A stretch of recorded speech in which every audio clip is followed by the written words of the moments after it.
Welcome back to Smacking Off. This is your president, Justin Pike, and I'm joined with Shannon, Mack, Doug Phillips. Hello, everybody. What's going on? Hey, it's a little different. I like me doing it. Yeah, you're the man. How was that? That's pretty good. I'm actually feeling pretty good about it because I need some time off. I'm using that. Yeah. You have to. You absolutely have to use that. Lucky I'm in as good as a mood as I am tonight. That was a little tough to what happened on Saturday. We've got Mack Truck and Chris Scully coming up, Penn State at Iowa. That's going to be a loud episode. That's going to be a very loud conversation. I heard through the grapevine. That. I heard through the grapevine that Mack Truck's getting back in the cage. Any truth to that?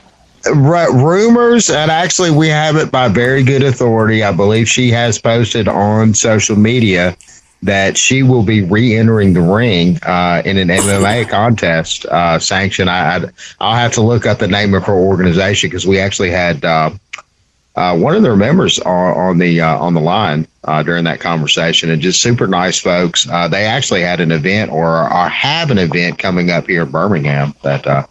Oh, really? Yeah, I would have to go to that. Yeah, Mack unfortunately won't be at that one unless, I don't know, maybe I can head down to Bessemer Walmart and find her somebody to fight with. Trust me, there's some fighting folks out at Bessemer Walmart right now. Oh Lord, I'm sure. We'll get Landon to fly her in, and you get her an opponent. Yeah. Landon can get her Airbnb somewhere downtown. They got some nice spots that open up downtown. He can use his frequent flower miles.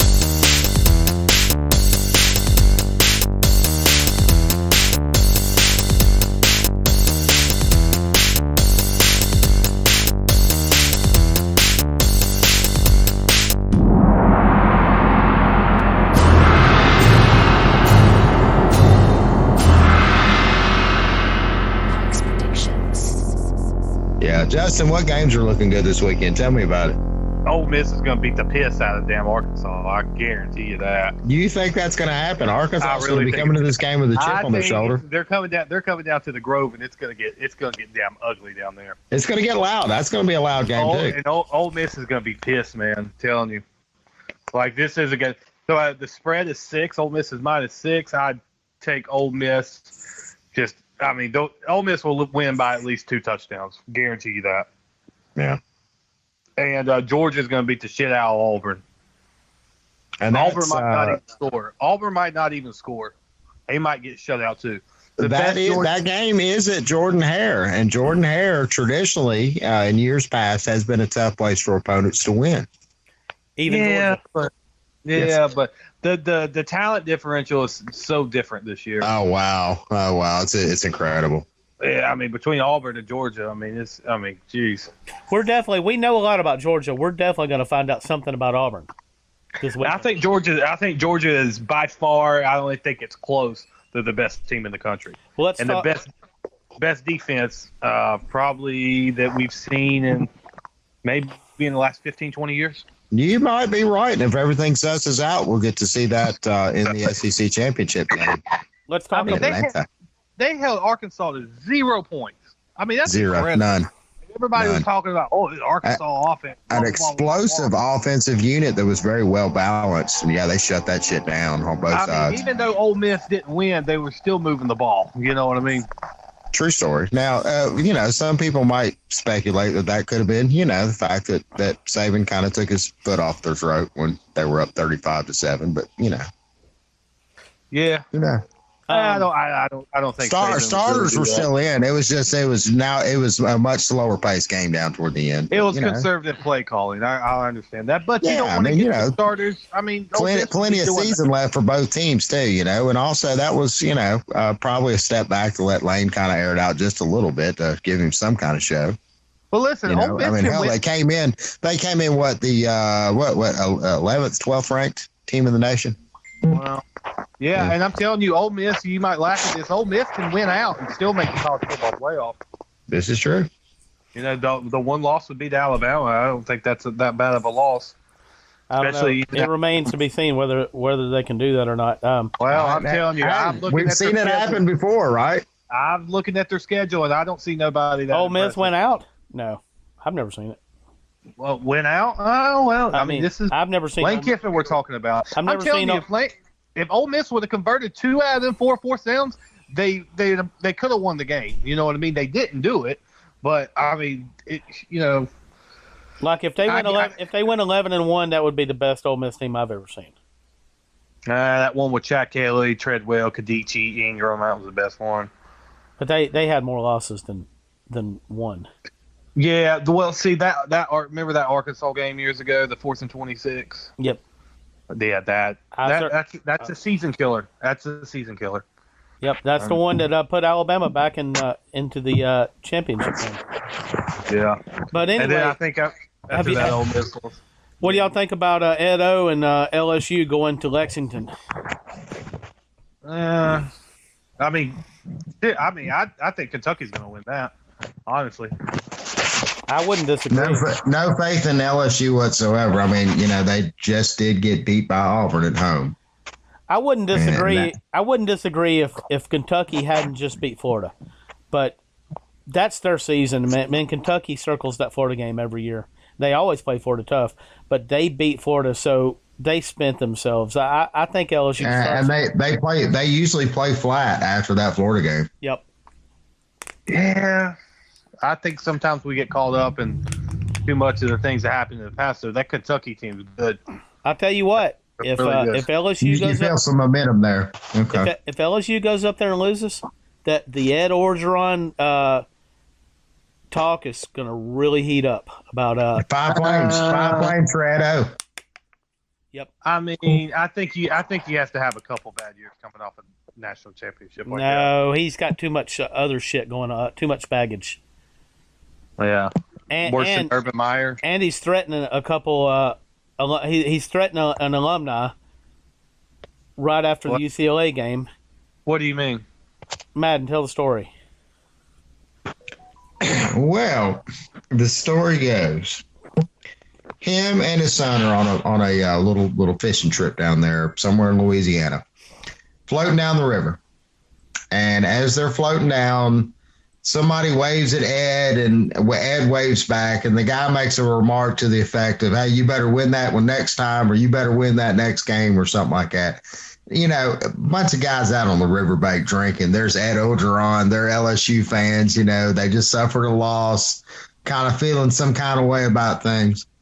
Ed decides that he would pull the boat back around and go and confront these people. There is actually video evidence of him doing this.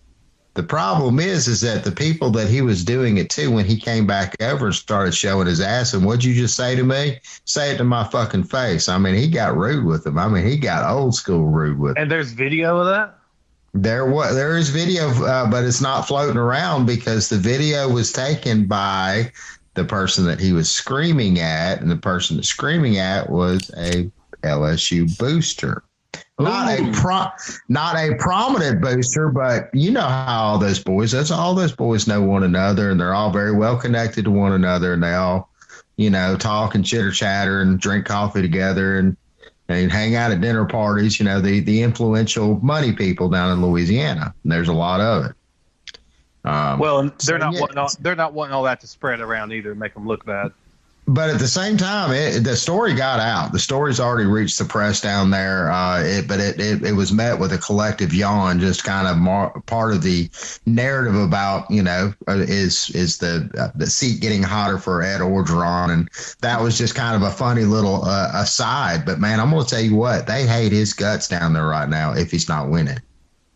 And because there's just so many other distractions there. It's not just the fact that he's a mediocre coach. I mean, there's so much other crap going on behind the scenes. Everybody talks about, let's say Gus Malzahn at Auburn for a moment and all the 7-5 and 8-4 seasons that he had. There was no other distractions on the sidelines. Maybe a player, goofing off and, doing what young kids do, but nothing that, got him involved in a Title IX lawsuit as a defendant. That never got him face to face with some boosters, basically giving them what for about, just talking a little, just a little sports smack, doing what we do online. And this guy, and Ed goes over there and basically gets up this guy's ass sideways. And as he goes to leave, I'm sure that guy was already on the phone with some people. Ed, where you at right now? Hey man, pull that boat over real quick. Let's chat. That's rough. I mean, it really, and the thing is that it was the story was again met with a collective yawn because we're not going to see anything, we're not going to hear anything because that's the culture at LSU. The culture is covered up, deny, everybody be quiet. You saw what happened with the Wade situation, which that right there was the most grand and glorious fuck you to the NCAA I think I've ever seen in my lifetime by any sports program. As much power as the NCAA was able to take there for a while. I'm looking at you, SMU. Now we have a situation where, you can pretty much use a lot of plausible deniability and all sorts of new weapons and gadgets to be able to just basically sidestep and do whatever the fuck you want to do. But the culture is finally, even as wild of a culture as they have at LSU, this can't last much longer. It really can't. You got to have some. The only way you can justify it is to have success, correct? Yeah. But, I mean, go ahead. I don't know. That's a tough situation. It seems like you know more about it than me, but, I mean, just coming – I get it. Look, man, I just told you every single thing I know. You know exactly now as much as I know about it. But at the same time, though, that was – I mean, it was a horrible look right on the heels of a pretty embarrassing loss, which was also right on the heels of him warming a courtroom seat to be deposed in a Title IX lawsuit. I mean, there's just so much crap going on with him. Oh, and yeah, he's losing games that he shouldn't be losing, and he's supposed to be, having the program in some sort of championship type shape that he did for his maiden voyage. I don't think that he could do. I don't think he could lose enough games to be retired this year. I could be wrong, but I think that I guess we're going to find out this weekend, right? Maybe. I don't think losing to Kentucky would lose his job. I don't think he would lose it directly after the end of the Kentucky game, but we already know what's going to happen in the rest of their season if they can't handle. But who do you hire? Or if they at least can't handle them and stay close, like make it a 14-13 fair that's decided in the last few seconds, How about Jimbo Fisher, Justin? That guy. I doubt that. Let's see who else. Lane Kiffin. Lane Kiffin ain't leaving Ole Miss. I don't know why everybody keeps talking about that. Come on. You think he'll leave? You think he'll leave Ole Miss for LSU? Yes, they've got the money. There's no way Ole Miss can outspend LSU. You'd be very shocked. There's a lot of money. But look, and Lane is at this point in his career, and a lot of the really, really hot jobs that he took that suddenly, once he got in there and saw exactly what was going on, decided, man, maybe this may not be the best place for me. I think that, Lane's at a point in his career where it's not just about money. He's back in the greatest conference in the land, the SEC West. I mean, he could slide over to this one or slide over to that one, but really there's only one or two really high profile jobs. LSU probably would have been one of them 10 years ago. I don't think it is anymore because there's just too much bullshit going on behind the scenes that I don't think Lane at this point in his career wants to get into. I really don't. Is it the new Tennessee? Because Tennessee's I wouldn't go that far. Tennessee's got a lot of issues, like Texas. Texas has a lot of issues. They have a lot of factions in the alumni and the boosters, and I think the same thing's been going on in Tennessee since Fulmer left. So far, do we say that Sarkisian is either better, worse, or the same as Tom Herman at this point? Yeah, pretty much the same. I don't know. I feel like he's done a slightly, and I mean by a sliver, better job than Herman's done so far. If Arkansas ends up being a great team, 10 wins or something, then yeah. But if Arkansas ends up an 8-win team, then there's going to be no way he's going to be able to explain away that getting his ass. But at the same time, though, he just got there. The guy just got there. He hasn't been a head coach for a while. I mean, when was the last time that he coached a game as a head coach? I think USC. Auburn. Alabama Auburn game. Oh yeah. Oh shit. Well, that doesn't really count. It don't really you know count, what I'm but saying. yeah, you I know got what it. I'm saying. That was because Saban had COVID, wasn't it? Yep. Yeah, that was the COVID game, and he handled himself quite remarkably. He did a great job. Hey, Justin, But before then, it was Southern California, which was probably 8 years ago. Justin, give us your lock of the week. Lock of the week. I will be actually at this game. It's an NFL play for you. Okay. The New Orleans Saints, Jameis Winston, the New Orleans Saints travel to FedEx Field in Washington against Taylor Heineke. The spread's 1. New Orleans is going to beat us, unfortunately. Jameis Winston is going to go up and down the field on us because our defense sucks. So if you want to make some money, take New Orleans -1 on Sunday and you'll cash in. All right. Then that's your Justin Pike lock of the week. All right, Justin, we'll talk to you next week. All right, see you guys. Later. Hey, forever hotty toddy. Hotty toddy.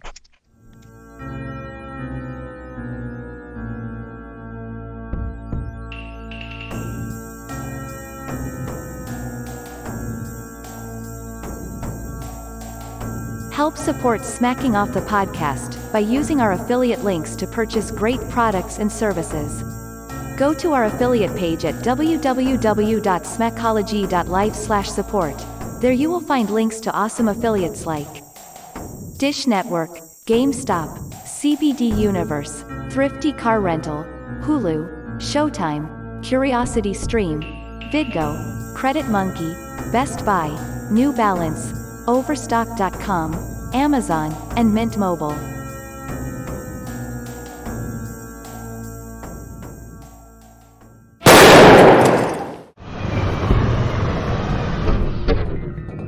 Smacking Off the Podcast's Battle of the Gurus. Tonight's guru battle is between number 6 seed Jay Fills and number 11 seed Gabe Griffin. All right, we got number 6 Oklahoma versus number 21 Texas is that in Jerry's World? Yep. Yeah, or Cotton Bowl. I'm gonna take Oklahoma. I think Spencer Rattler finally makes some good throws. I know Tim's gonna chop my head up for that one, but I think that Oklahoma has much better talent than Texas. But yeah, I'm just take Oklahoma that one. I'm going OU as well. I just right. think that they have more talent and they have to win the game. We'll see, though. They like playing with fire, but I think they'll get serious in this game. And Right. All you gotta do is just run against Texas, and and boom, you're in the game. You ain't even got to throw a pass versus Texas, honestly. all right, number 11 Michigan State is headed to Rutgers. I'm going Michigan State in this one, just because I just think they're a much better Yeah, team. I'm going Michigan It's pretty State easy. too. I think Rutgers probably has their feelings hurt after 2 brutal losses to Michigan and Ohio State. So give me Sparty. Okay, moving right along, we've got number 13 Arkansas at number 17 Ole Miss. I'm going Lane Train with this one. Oh, damn. I wasn't really never really on the Arkansas hype train.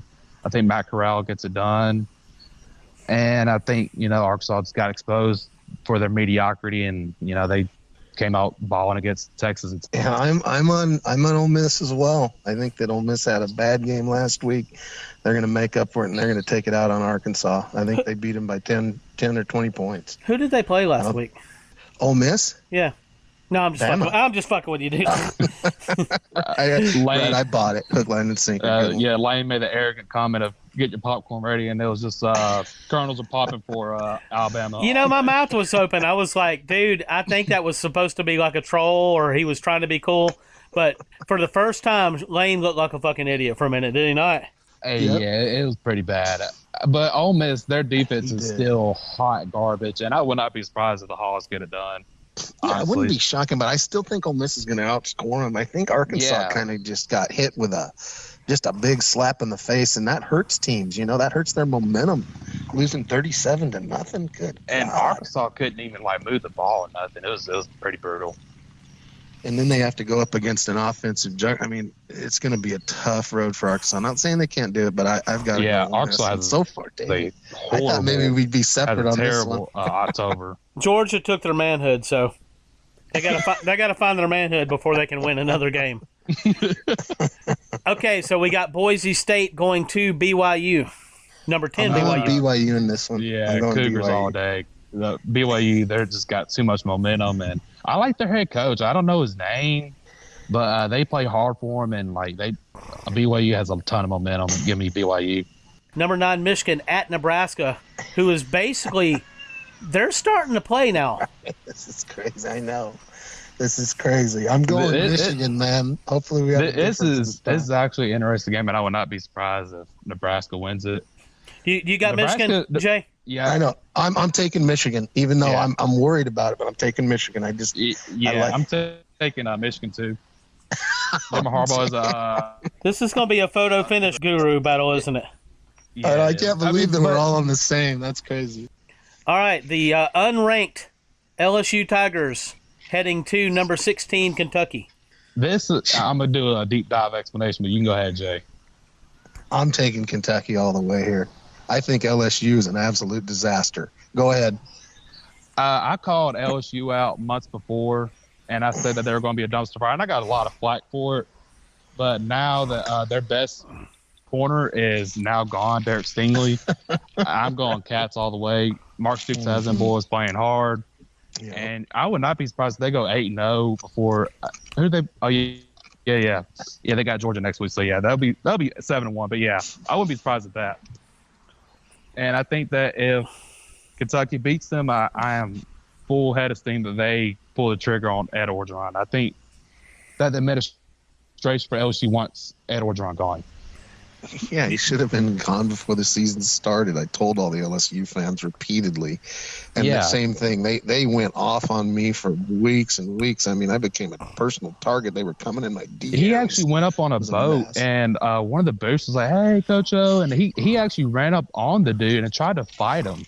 And then the college girl thing came out, and now he has the NCAA and FBI posted up in his office 24/7 because of the sexual assault scandal. Yeah, all of that stuff with Weiss and on. It's nuts. Yeah, they're a disaster.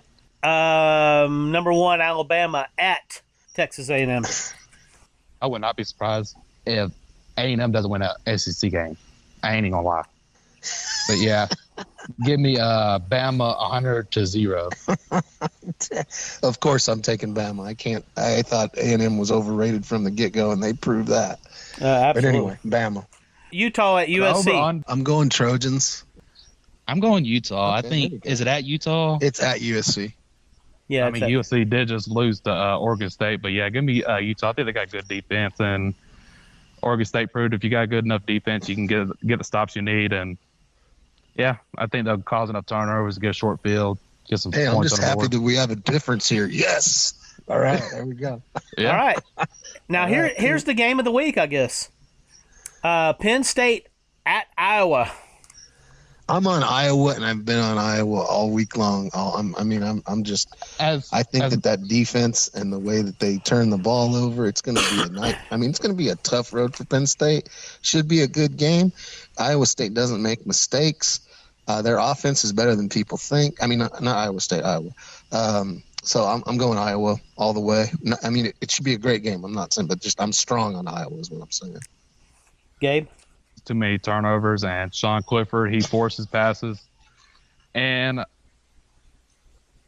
to win because they played Auburn, but, I'm going to Hawkeyes. Kinnick Stadium is going to be a nightmare for Penn State, but, Hawkeyes. All right, we typically do a tiebreaker, but you guys don't need a tiebreaker. Everything that don't. Are we doing Auburn, Georgia? Did I skip it? Yeah, you did. Yeah.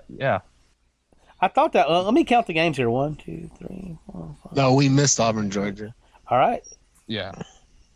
No, I just wanted to make sure I didn't miss any more. I knew we missed Auburn, Georgia. I would remember talking about that. Go at it. I'm taking Georgia, unfortunately. If Bo Nix continues to play the way he does and making, just doing some Johnny Manziel type of things, I think that, he can get the ball downfield, but I just don't think that we're going to be able to score too many points. Although that Stetson Bennett is going to play, I wouldn't be surprised if Auburn can do it, pull some out their ass. But I can't pick against Georgia. They're too good right now. I understand. Yeah, and I'm the Georgia. same. I'm on Georgia. I would love to see Auburn beat them. That'd be awesome, but I don't think it's gonna happen. So Georgia. So man, I'm really gonna have a good reason to watch that USC Utah game now. Holy Well, crap. Everything rides on that. It's cool that this happened because I can put a game thread up now for Utah and USC, and I can also attach the Guru thing to it. This is crazy. Because this is crazy. Championship. Everything is on that game. Whoever wins this one wins this round. I literally thought we'd have 3 or 4 differences, but I guess we think more alike than I imagined. Man, that's crazy. These games, they're kind of easier to pick, but I like Utah's defense, although they did get beat by BYU, but BYU is a good team, and Utah did play well against them. So it's hard to pick against them. No, for sure. I mean, that game could go either way. It's a coin flip. I'm just taking USC at home they just haven't been good this year. Man, USC is Jekyll and Hyde. You really don't know what you're going to get. I just feel like they have more talent on the offensive side, and that'll rule out. But I could get smacked on this one for sure. I'm taking a little bit of a risk, but I'm glad that I'm doing it. Fresno man picking the Trojans. That's a surprise right there. Is Fresno playing this week? Oh gosh, you know what? I think we're on a bye. Dude, I haven't even paid. Isn't that sad? I was so depressed. I was depressed, man, that I literally haven't even paid attention after that game. I mean, I just went, "Oh, are you kidding me? What an embarrassment!" Yeah, I used to get depressed when Auburn lost, but I'm so used to it now. I'm just like, fuck them. As a mid-major, it's only every once or twice a decade, if that, where your team actually has decent enough talent to hang with the bigger teams. And this was that year. They're a little short overall. Their offensive line isn't quite where I'd like to see it, but hey, their backfield and Hayner and their receivers are top notch, man. Fresno has 4 or 5 guys that'll be drafted in the NFL. I just want to discuss who gets in if BYU and Cincinnati both goes undefeated. Wow. Cincinnati. Cincy. No. BYU has a much better strength of schedule. Absolutely. Okay, then BYU. Then it would go on that. Because doesn't BYU play Notre Dame too coming up here, or no? No, they don't play Notre Dame, but they play 6 or 7 Power 5 teams. And call me crazy, but I think Virginia Tech beats Notre Dame. It's at Virginia Tech, and Virginia Tech they're not that good, but they're definitely one of those teams that can beat you at home for sure. At nighttime too. If BYU wins all their games, shouldn't they get at least a share of the Pac championship? Don't they play 4 Pac teams? Yeah, they've already beaten 3 of them, right? Something like that. I mean, it's crazy. Yeah. Oh my gosh. That would be something. But of course that won't happen. Well, guys, you're right, Gabe. I'm fixing to watch me a horror movie.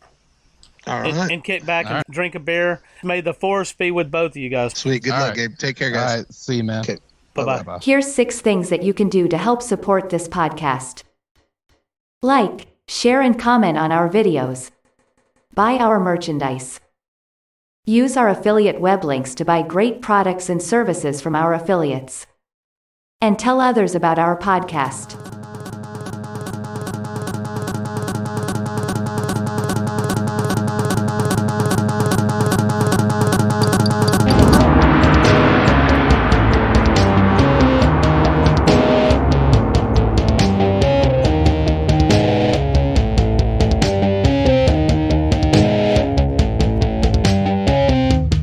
Visit the Smacking Off the Podcast Amazon store for awesome collegiate apparel.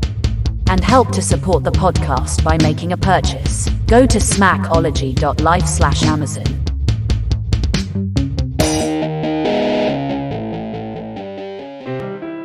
Non più tra i farfalloni amoroso, notte giorno di torno girano, delle belle turbando al riposo. Narcisetto a dolcino d'amor, delle belle turbando al riposo, Narcisetto a dolcino d'amor. Welcome, college football fans, to another weekly installment of Congratulations, you lost, and your team is accidentally lost. Please welcome our resident psychology ST Timothy Bailey. I'm going to start out out west in the Pac-12 with Mario Cristobal. Oh, yeah. So the Oregon Ducks, I'm just going to be flat honest with you. I felt like their victory over Ohio State was very fluky and would not happen if they played a second time or a third time or a fourth time, or you get the idea.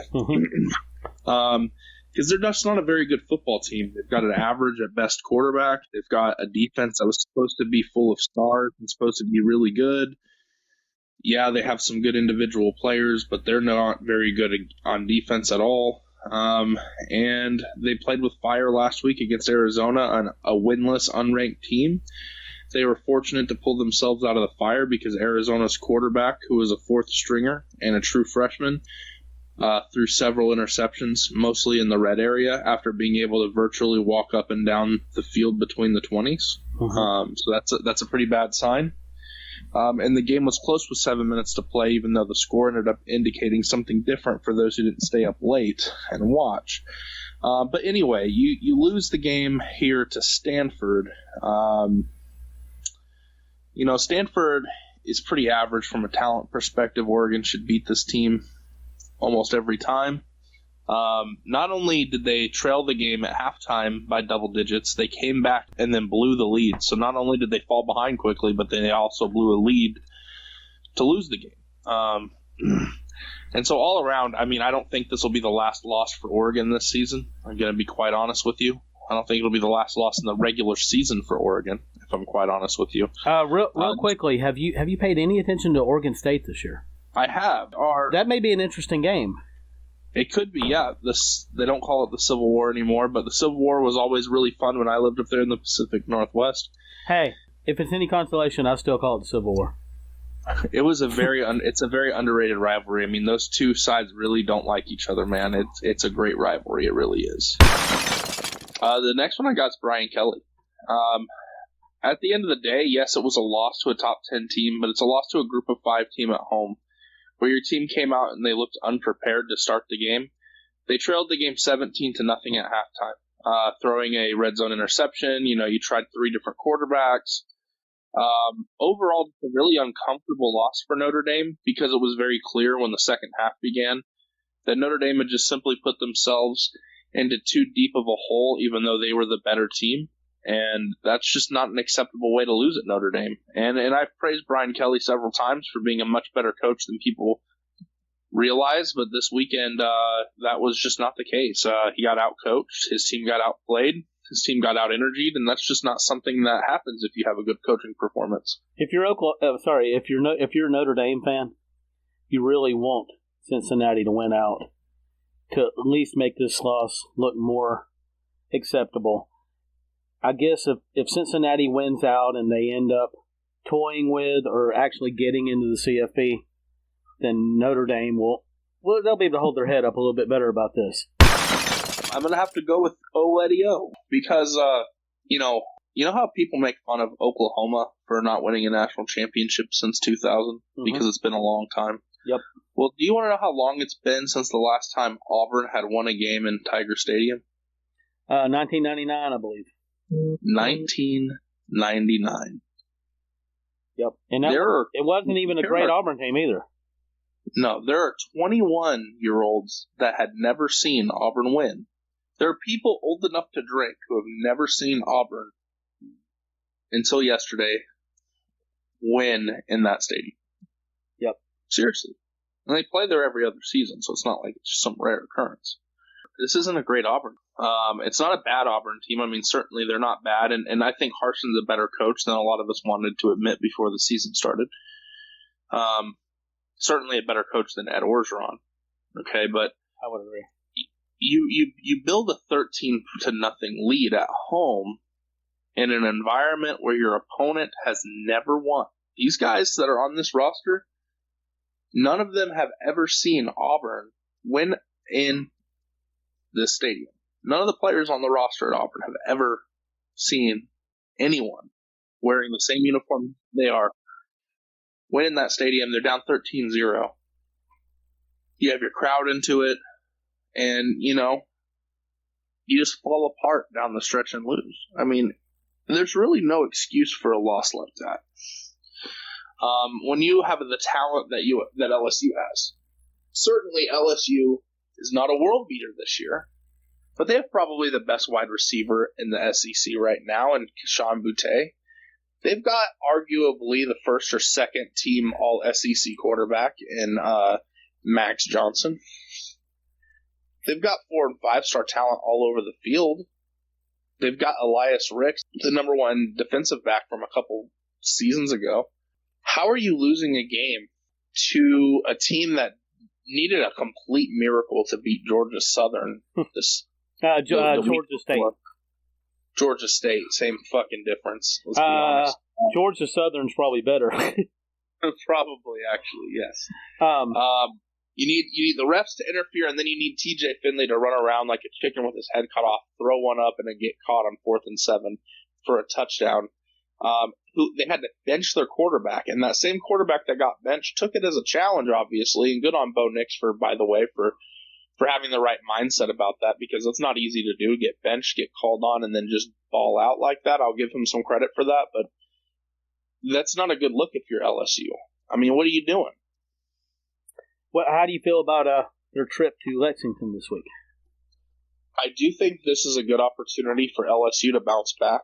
I think there's a good chance LSU does bounce back for a multitude of reasons. One, the talent is roughly a wash, but it slightly favors to LSU because Kentucky is a very talented team. Okay, here's the thing that it comes down to: you're probably never going to have the formula of running the football against Kentucky anyway, so you're going to have to throw. Max Johnson will probably be the best offensive player on the field, not named Keyshawn Boutte. You know that Kentucky, their game all season they want to win is the one against Florida. They just came off that win. I expect a little bit of a letdown. And LSU, Orgeron's going to be coaching for his job. His players, those guys don't want to lose. So you know that they're going to be up after the way they lost this last week. Mm-hmm. I honestly think LSU probably wins that game. But it wouldn't surprise me, obviously, if LSU lost again.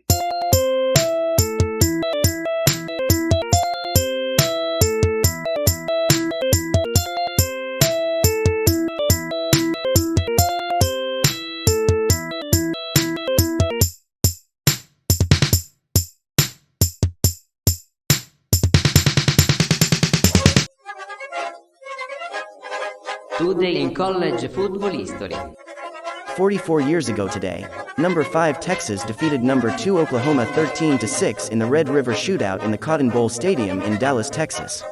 Texas running back Earl Campbell had 23 carries for 124 yards, as Texas beat Oklahoma for only the second time in their last 7 attempts. Earl Campbell would go on to win the Heisman Trophy for 1977, becoming the first Longhorn to do so. Buy the Life Championship t-shirt today for the low price of $23.49. You will never find a shirt like this again in your entire life. So don't be a tightwad. Cheap motherfucker. Buy this shirt today.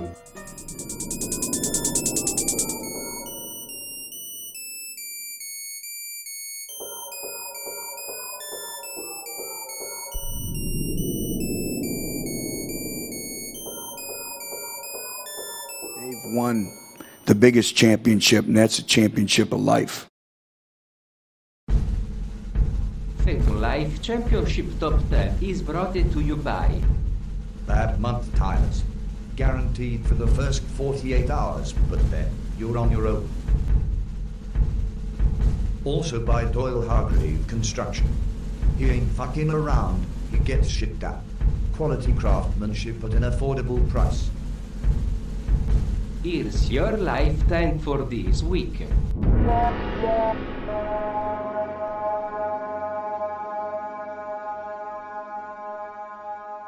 Number 10, the Iowa State Cyclones. Number 9, the Ole Miss Rebels. Number 8, the UCLA Bruins. Number 7, the Fighting Irish of Notre Dame. Number 6, the Auburn Tigers. Number 5, the LSU Tigers. Number 4, the Oregon Ducks. Number 3, the Texas A&M Aggies. Number 2, the Florida Gators. And the number 1 team for the third straight week, the Clemson Tigers. Here's your 2021 Life Championship voters. Hunter Shainko, Jamie Gibson, Jay Fields, Large Marge Mahoney, Kyle Golick, Jerry Looney, Justin Brindley, Alex Bryan, and Dr. Balls, Robert Arthur. Let's thank them all for taking the time out of their busy schedules to give us their opinions. Please direct all anger at them.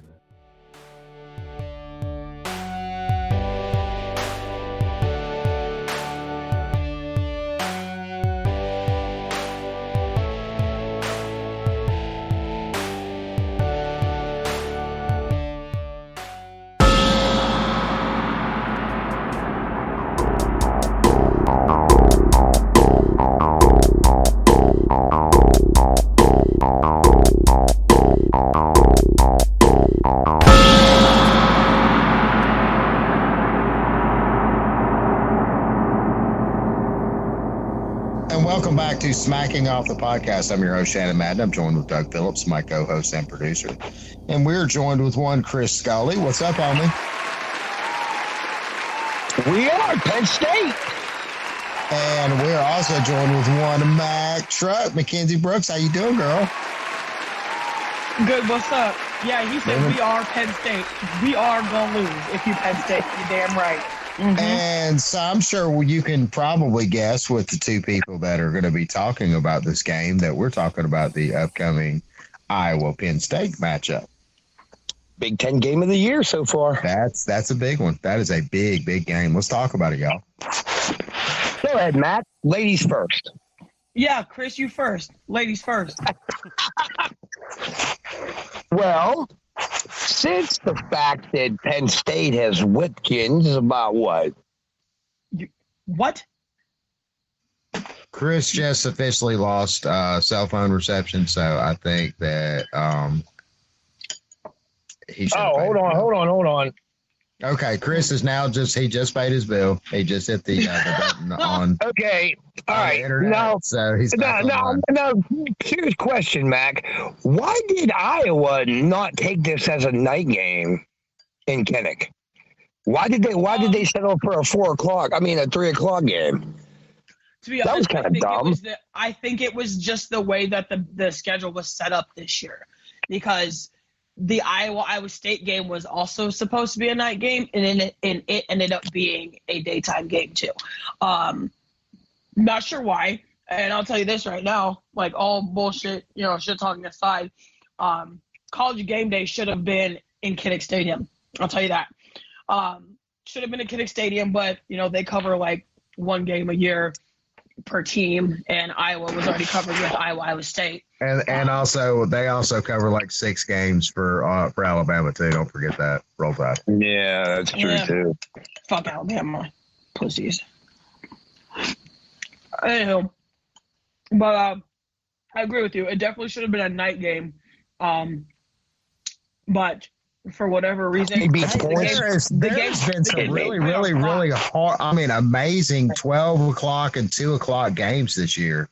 That all should have been marquee matchups, and then you go and look at the marquee matchups. It's like, y'all serious? Y'all really want me to watch this shit? I saw that the line was Penn State getting 2, and the over and under was 40.5. If I was a betting man like I used to be, I would take that under in a heartbeat. I mean, I think that's a lock. I think this Penn State Iowa game, you might probably see a 12-9 final score. I'll be honest with you. It's going to be such a defensive battle that it's almost going to be boring in a sense. But in my opinion, I don't think Iowa has seen an offense like Penn State has, and I don't think Penn State has seen a defense like Iowa has yet. That's my honest opinion. I mean, what do you think, Mac? Do you think Iowa has seen an offense like Penn State has this year?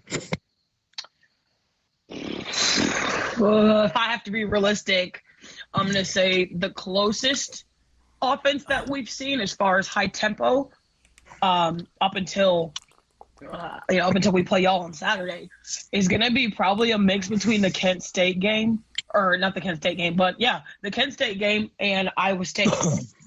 Because those two teams run about. Back up. You're comparing Penn State's offensive production to Kent State? No, she said Iowa State. Iowa State. No, I said okay. both of them. No, she said. Okay. Don't stop me in the middle of an explanation, Shannon. This is my show currently. You can wait, sir. Thank you. Shannon, she's gonna hurt you, man. She'll hurt you.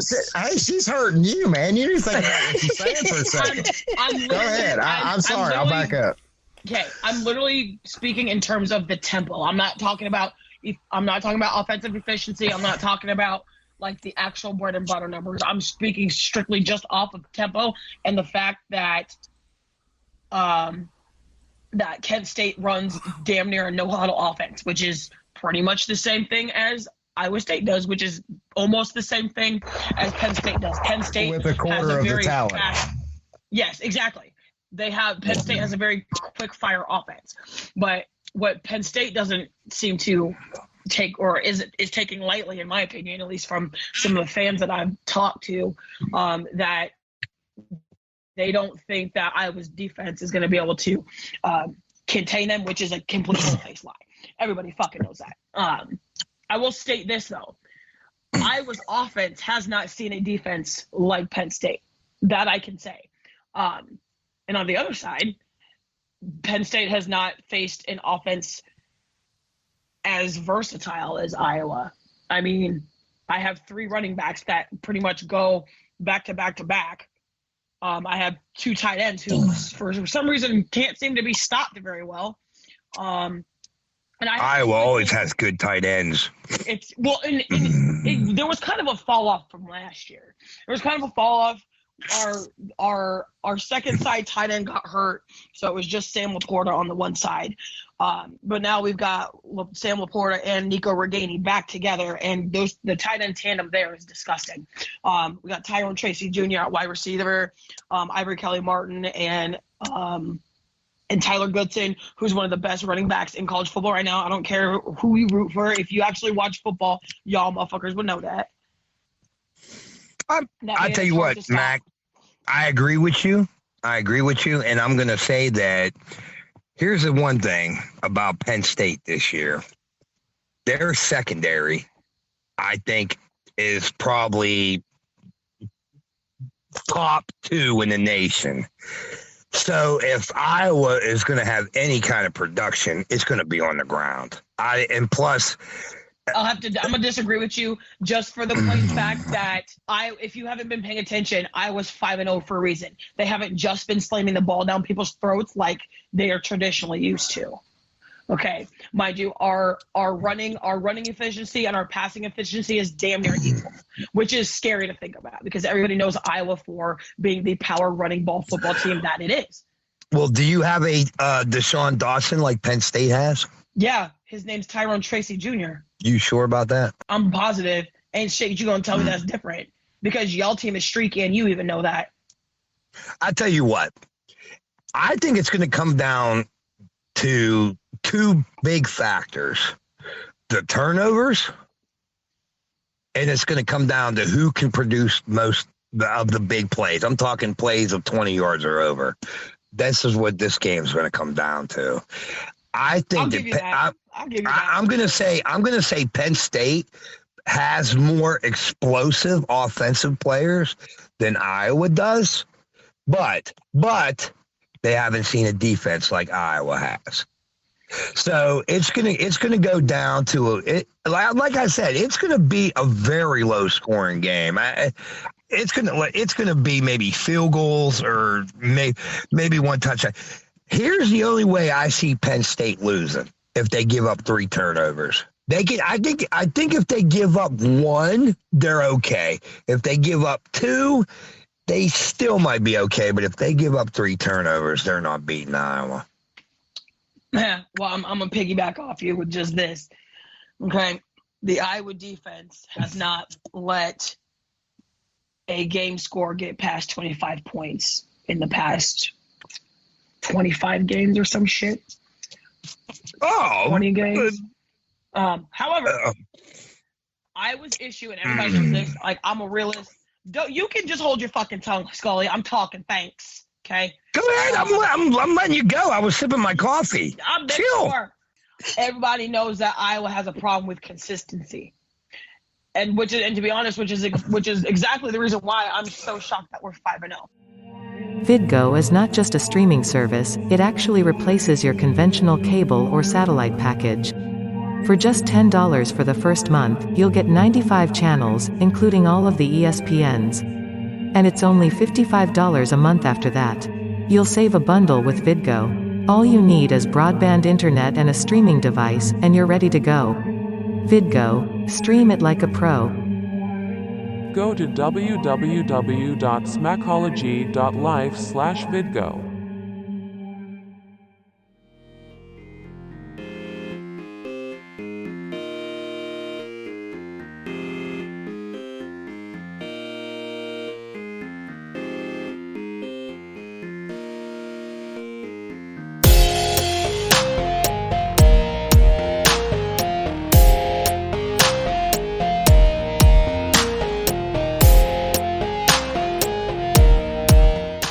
I think Penn State has played tougher teams than Iowa has. Yeah, and we beat Wisconsin. You always want to. We beat Auburn. You always got to discredit wins. That shit is so fucking stupid and disrespectful. I'm gonna tell you this: when we played Indiana, who you beat besides Iowa State? That was ranked. Indiana was ranked 17 when we played them. Iowa State. Was and we just shut them out. We just shut them out. They didn't even score on us. Have a seat. So you sit here acting like just because you play tougher teams, your motherfucking team is better. That's not how the fuck it works, bitch. We're both. Well, if you see better competition through the year, yeah. Y'all assholes are finna figure that shit out on Saturday when you have to come to fucking Duke Slater's Field, Kinnick Stadium, and be embarrassed. So hey, like I said, what's a little birdie to a Nittany Lion?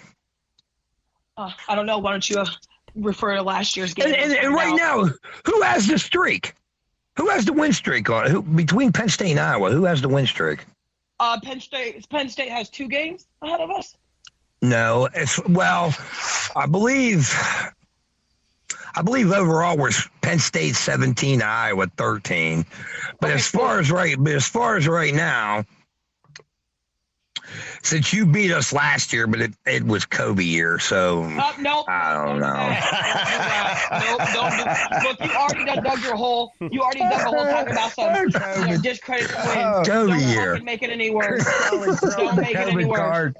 Oh man, it was Kobe year. That's a Uno move right there. That's a reverse card. You know who you fuck with it. Yeah. Hey, listen, Mac, like I said, this is going to be a Big Ten classic for history. And you're going to see the 2 of the top 3 as far as stat-wise defenses on that field. And it's going to be which team is going to survive and be able to basically withstand the pressure, withstand the stamina of the game. And you know that, and I know that. We both know that. But here's the thing. We don't know which team is going to do it. I will never predict Penn State to lose. But here, and you know what's something, Mac? Here is something that nobody has ever mentioned. How about the fact that we might see each other again in the Big Ten title game? Wrong. I mentioned that last week. No, I'm talking about the experts on Fox and ESPN and shit. Like the people I'm not talking about you. I felt that. Yeah, I actually thought about that today. I said, and here's the thing, and I'm going to tell you something. If you beat us Saturday and you got to play us in the Big Ten title game, Penn State, on average, is 87% winners in revenge games. Just like we did to Indiana. We shut them the fuck out. Because that Indiana loss, listen, that Indiana loss last year just deflated Penn State, deflated us. And we couldn't turn it around until what, game 6? until we finally won a game. I mean, seriously. Now, here's the thing, too, now. You got to remember, we're in the East. We still got Michigan. We still got Ohio State and Michigan State. The only teams that I see that gives you any competition, and I hate to say this, Nebraska. well, of course, yeah, it's Nebraska at the end of the year. So I'm because Nebraska is going to be a team that has nothing to lose, and you know, as I know in football, when you play a team that got nothing to lose, they could be trouble for you. Oh, for sure. Yeah, you know that, and I know that. And between the Big Ten, I'm actually kind of glad that Nebraska is playing decent fucking football, and I think because I'm kind of glad too. Right, kind of glad Michigan is. I'm kind of getting sick of the traditional, Iowa, Penn State being, middle top tier, Michigan being top tier, Ohio State being top tier, and Nebraska sucking. Now, Iowa and Penn State are in the top tier. Nebraska is right there in the middle where we normally are, and Ohio State is nowhere to be heard or seen because they damn near got exposed by fucking Minnesota. If Ibrahim would not have tore his Achilles, they would have beat Ohio State. I put money on that shit.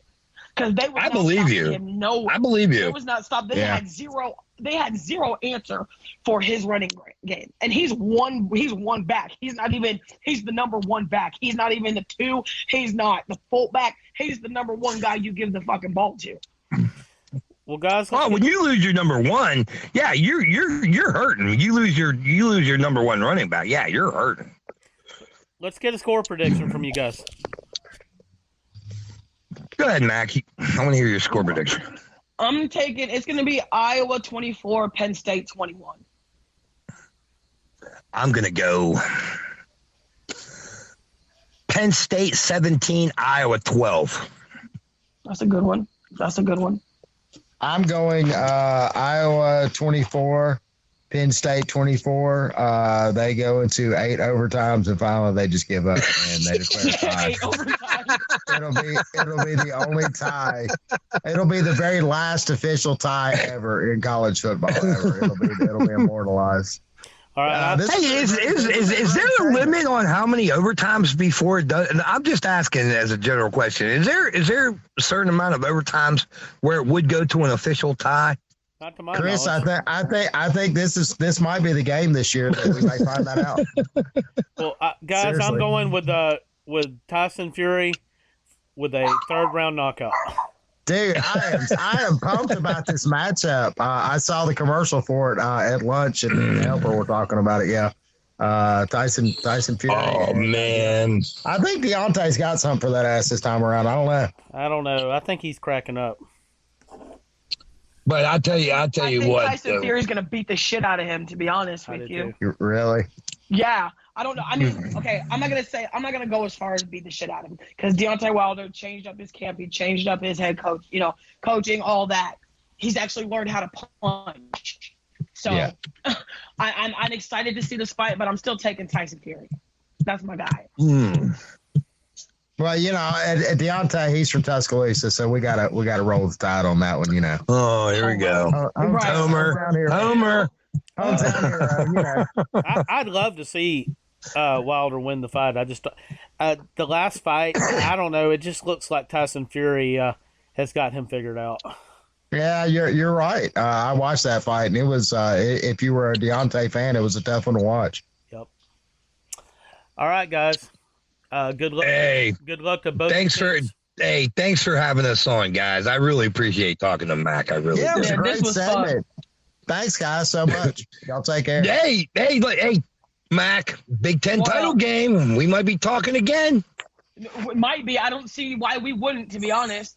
True story. And you know what? I say 80% we're going to see each other in the Big Ten title in Indy. I'll give you that. Yeah, I'll take that. I'll even take 85. We'll see each other again. Yeah. Good night, guys. Hey, later. Good night, guys. Hey, Mack, take care. Good luck. You too. Bye-bye. You too, Scully. Bye-bye. All right, bye-bye.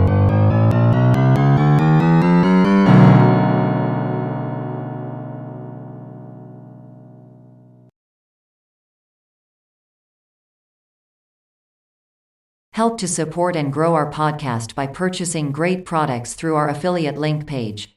Go to smackology.life/support for all of our affiliate links. Thank you in advance for supporting the podcast.